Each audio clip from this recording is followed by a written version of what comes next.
les salaires des ouvriers. Moi, j'avais dit qu'ils gagnaient 10 francs par semaine. Vous l'avez contesté. Eh bien, vous avez raison. Ils n'en gagnent pas 10, mais 9. Et si j'en crois une lettre des ouvriers de Ninove, là-bas, ils ne gagneraient que 6 à 8 francs par semaine. Mais M. Boost ne connaît rien à cela. Car il n'a jamais mis le pied dans une maison d'ouvrière d'Alost. Il préfère se tenir sur le balcon de l'hôtel de ville pendant que les ouvriers défilent à ses pieds dans l'espoir qu'il leur octroiera une bière ou des saucisses.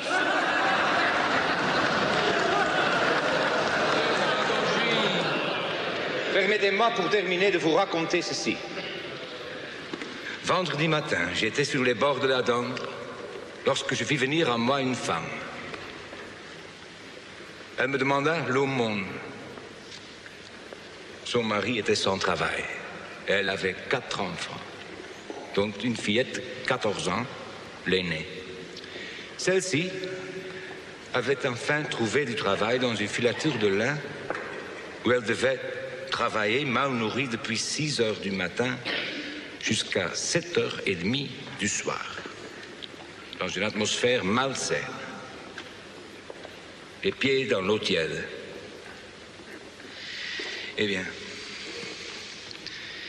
savez-vous combien gagne cette jeune fille qui, par ces temps hivernaux, doit être littéralement gelée lorsqu'elle rentre chez elle? 50 centimes par jour. Par jour!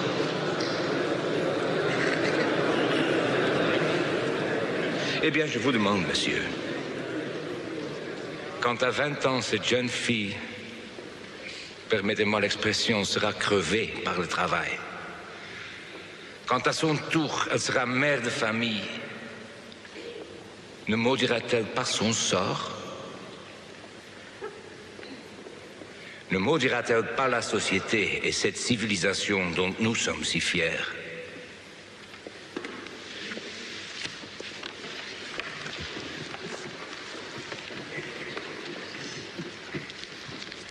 L'unité, mes chers amis.